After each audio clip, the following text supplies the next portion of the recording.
Farm Week is a production of the Mississippi State University Extension Service. Today on Farm Week, the USDA is requiring farms to report if they have the PED virus. In southern gardening, native plants, they're hardy and they're pretty enough to call your landscape home. In the markets, July soybean prices touch a 2-month low this week, while chicken company profits may hit a peak this year. In the feature segment, the Dixie National Sale of Junior Champions for 2014. It's the pinnacle of the junior livestock show circuit in Mississippi. The sale had another breaking year. It takes a lot of responsibility to take care of it. You have to be able to wash them, feed them, and water them every day.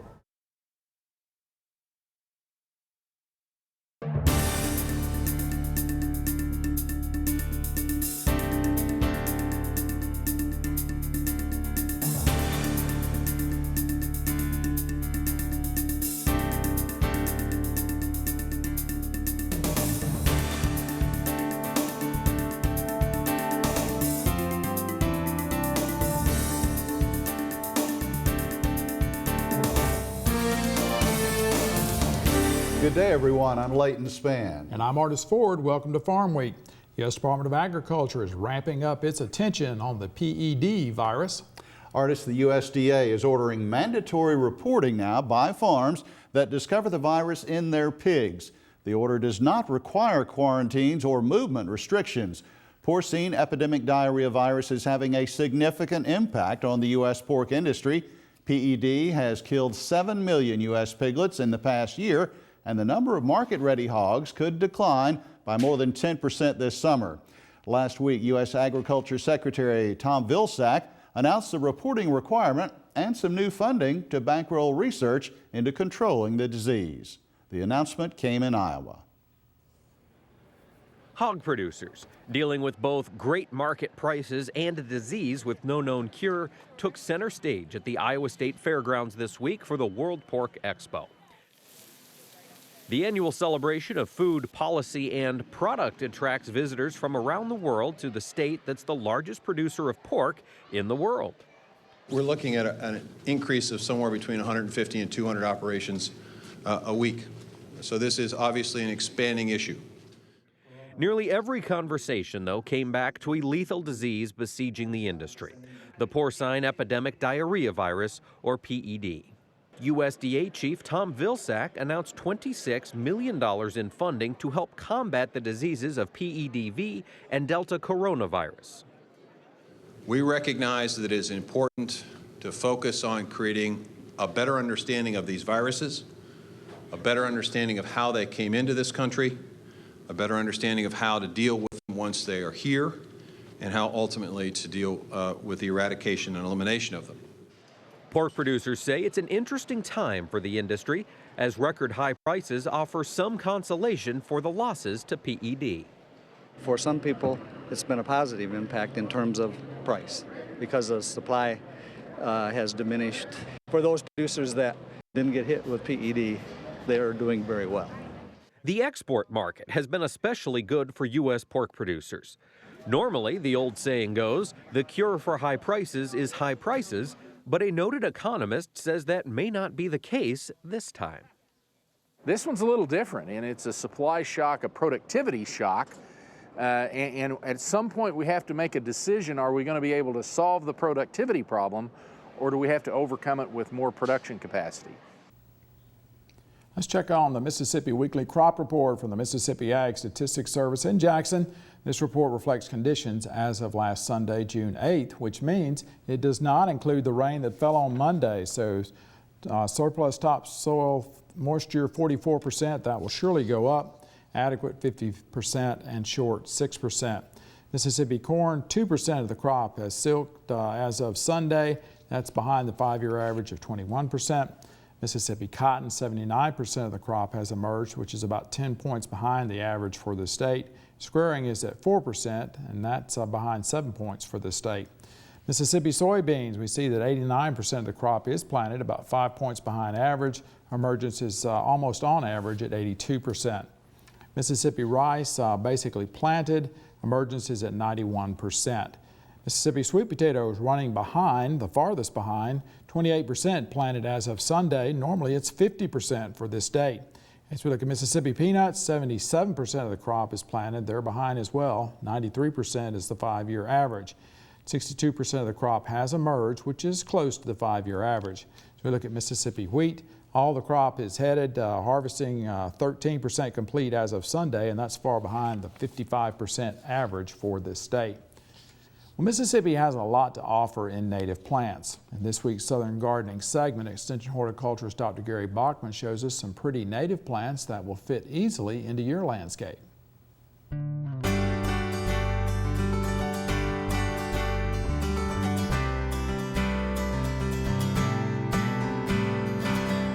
In the woods and fields of Mississippi, there are beautiful native plants that are also right at home in our gardens and landscapes.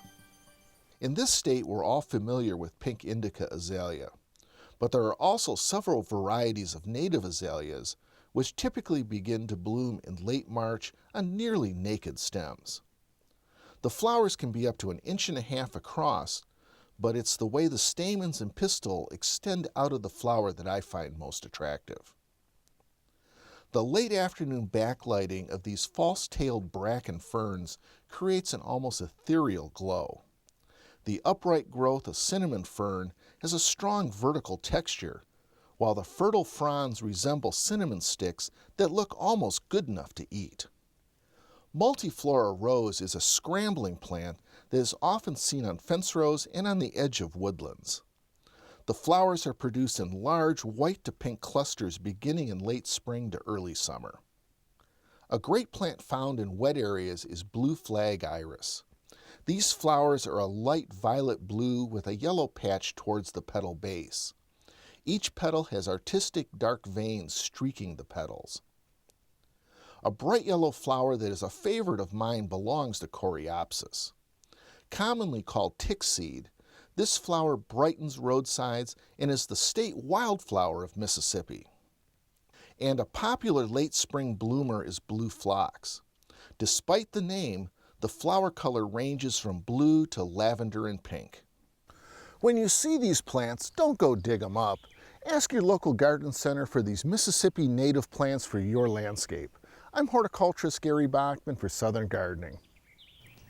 Native plants have one more advantage because they developed here. They're used to our hot, dry southern climate. In our feature segment today, we'll return to the Dixie National Sale of Junior Champions and see why showing livestock remains so popular in our state. Time now, though, for the markets with Layton, and the USDA released its monthly crop production update.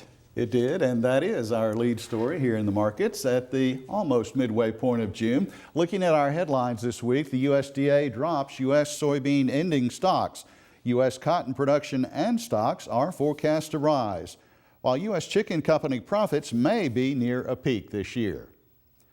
As promised, we begin this segment with the new supply-demand projections from the government. Extension Ag economist Brian Williams focused on the corn and soybean estimates in particular when I interviewed him Wednesday afternoon. Well, we're recording about 3 hours after the new report and new numbers came out. Let's talk about corn first. Were there any minor or major adjustments as far as the ending stocks? With corn, there are actually no major surprises there. Everything across the board stayed the same.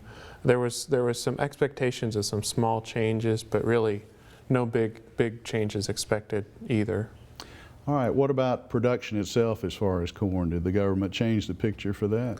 They kept production the same, which again, it's not too big of a surprise. We're still early in the season and kind of waiting to see how the crop turns out.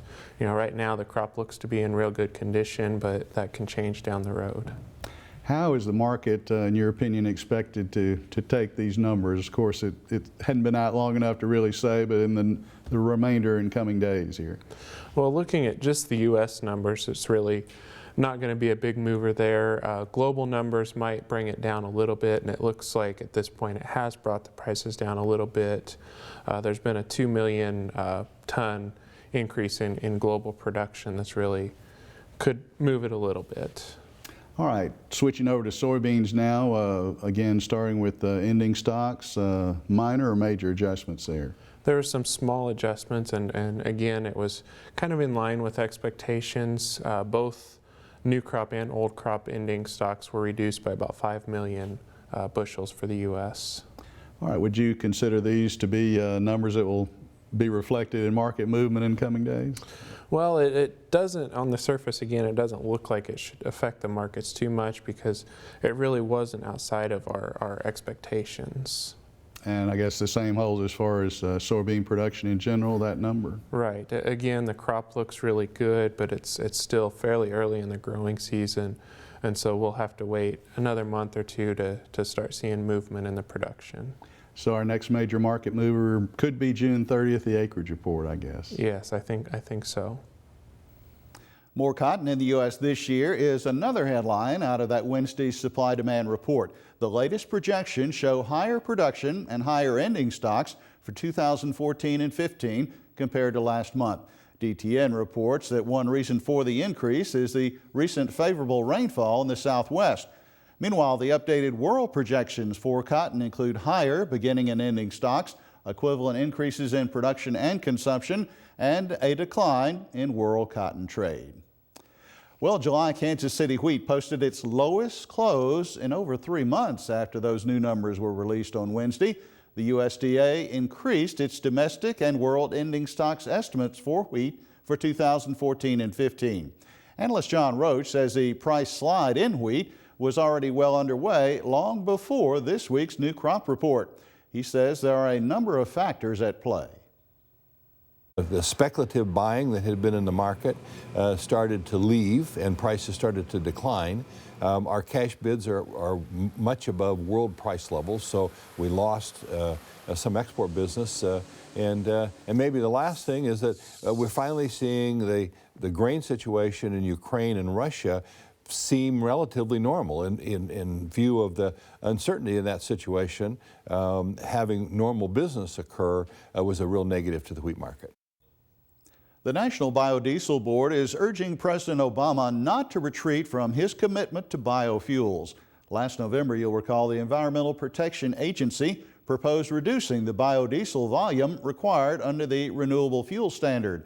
The biodiesel industry now says many fuel producers would indeed be forced to shut down if the EPA proposal is enacted. We break from the markets for a moment to look at the trivia quiz for this week, and our question is about Mississippi agriculture. Here it is. What county in the state has the most acres of land in farms? Is the answer Sunflower, Bolivar, Noxubee, or Holmes County? I'll tell you at the end of the markets. We're going to pause for a short break on Farm Week. Coming up, we'll look at the calendar and the rest of the markets. Leighton Span reports that profits for chicken companies may be nearing a peak while demand remains good for fed cattle. In the feature segment today, the Dixie National Sale of Junior Champions. It's the most noticeable part of a program that touches thousands of Mississippi young people.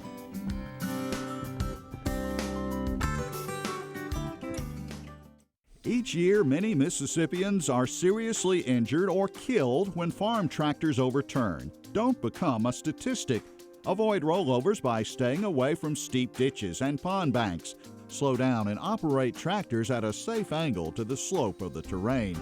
Always keep loader buckets low when transporting materials and inspect the work area for obstacles such as stumps, holes, or washes. A message from the Mississippi State University Extension Service. Now, before we get back to the markets, let's look at the Farm Week calendar. Mississippi State University's Delta Research and Extension Center at Stoneville is shifting its row crop field day earlier this year. It will take place Tuesday, June 17th. Presentations will be from 10 a.m. to noon. Then field tours will take place in the afternoon from 1 p.m. to 4 p.m. Lunch will be served. There's no registration fee. Corn, cotton, peanuts, and soybeans are the focus. Crop production, insects, diseases, and weeds will be covered. It's hoped that by having the field day earlier, it will allow growers to get help with row crop problems now rather than waiting until later. Door prizes will be awarded. The annual Agronomy Field Day will take place at Mississippi State University's North Mississippi Research and Extension Center. That's on Highway 145 at Verona. The date is Thursday, August 7th. Growers should meet at the nearby Lee County Agri Center. The hours are 8 a.m. to 1:30 p.m. Lunch will be served. There's no registration fee. Go to our Farm Week website at farmweek.msucares.com for information on these and other events. Now check out this week's Farm Week Snapshot.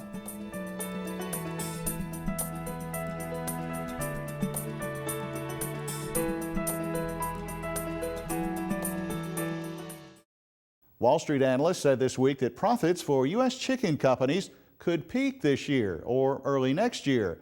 The traders told the website meetingplace.com that some supporting factors for poultry prices will likely be ending. Now, these factors include a smaller breeding flock and also the impact of the PED virus on pork prices, which is, of course, a competing meat at the retail counter.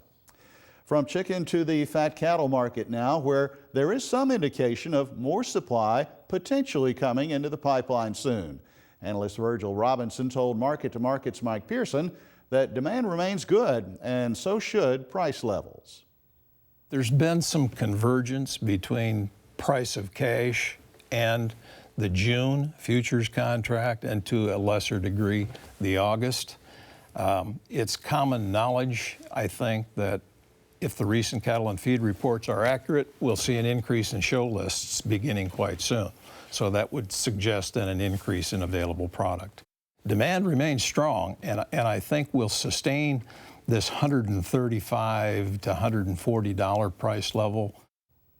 Tyson Foods has outbid Pilgrim's Pride for Hillshire Brands. The offer was $63 per share in cash. That brings the total price to $8.5 billion. Analysts say the Tyson-Hillshire merger would reposition Tyson as the clear leader in the retail sale of prepared foods.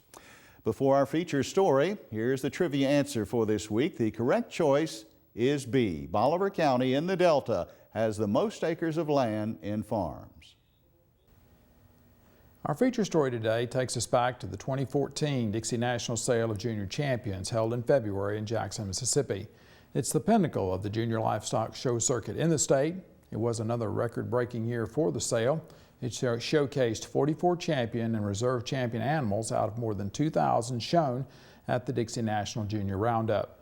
Even those whose animals didn't make the sale were rewarded with scholarships for their excellence in their livestock projects and academics. The Dixie National Junior Roundup is probably the most exciting event of the year for 4-H and FFA livestock exhibitors. It's also the most intense because only the best of the best claim a spot in the prestigious Dixie National Sale of Junior Champions. At the sale, animals who won a champion title at Roundup are sold for top dollar. This year, 2 records were broken. The Grand Champion lamb sold for $12,000, and the Grand Champion steer went for a whopping $28,000. The Dixie National Sale of Junior Champions has come a long way since it began 45 years ago. The first sale brought a total of about $7,600. Since then, sale totals are projected to reach over $300,000. Nowhere else can exhibitors expect to reach such a high return on investment in their animals, so you can see why the competition to get here is so fierce.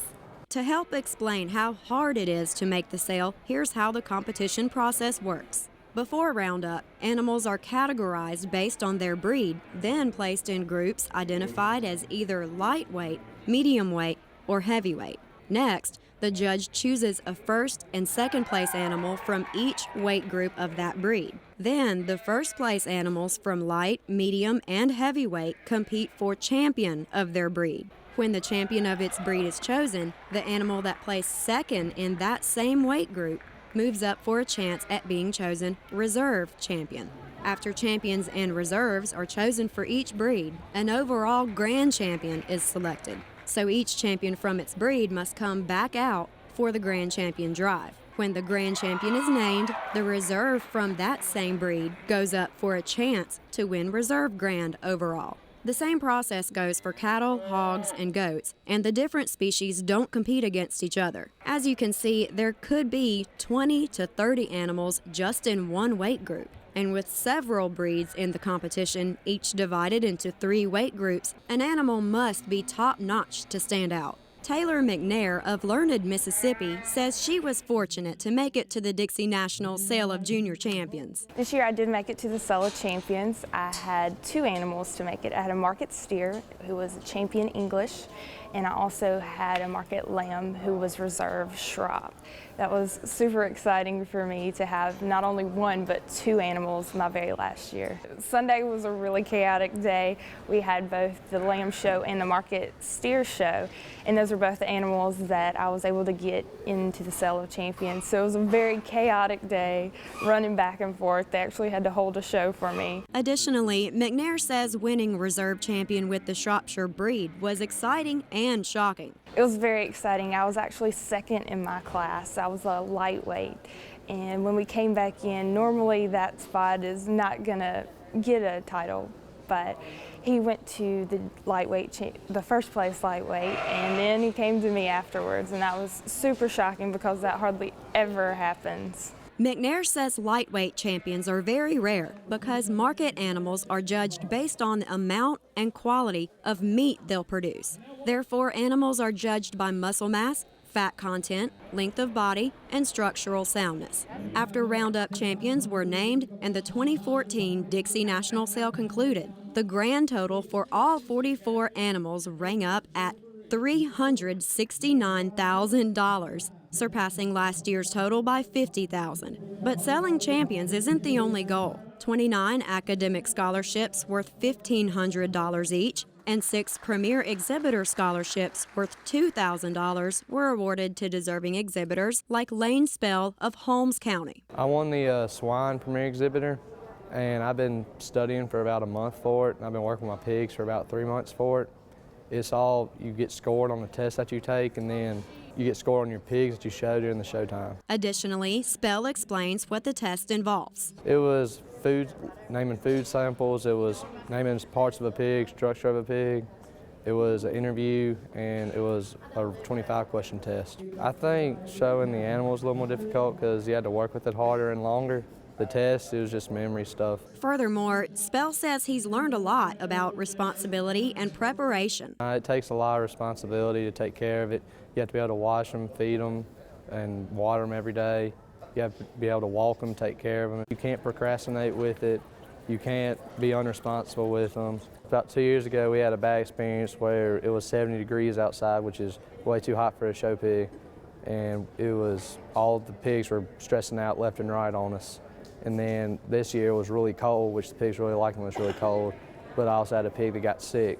So you gotta be able to keep them warm when it's cold, keep them cool when it's hot. Spell hopes to put his scholarship toward enrollment at Mississippi State University. Academic scholarship winner Sarah Terrell of Brookhaven says her goal is to become an agriculture instructor, 4-H agent, or FFA advisor. She explains what she's discovered is fun and interesting about working with hogs. You'd be surprised, they really do have different personalities. I have a gilt, which is a girl pig, and a barrow, which is a boy. And my gilt, she can be moody at times, but then again, she's sweet and fun, I guess, just like women. And the barrow, he's really sweet and fun. You can scrub their belly and they'll lay over like a dog, but they do have multiple personalities. They're kind of like dogs, but yeah, they definitely do have personalities. In addition, Terrell talks about what you'll see at the barn on show day. Regardless of the species of animal, anything can be expected, from lambs misbehaving to running completely loose in the middle of the championship drive. People are going to be running everywhere, especially like in a pig barn. If a pig gets out of their cage, they're going to be running down the aisle.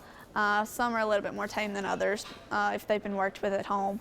But you will see people running, you will see people hollering probably, trying to get their pigs to stop or their cow to stop. Yes, and you will see brushes flying everywhere, show sheen, going every which way, but all in the end, it's fun. At this point, you're probably wondering where the funds come from to make the sale and scholarships possible.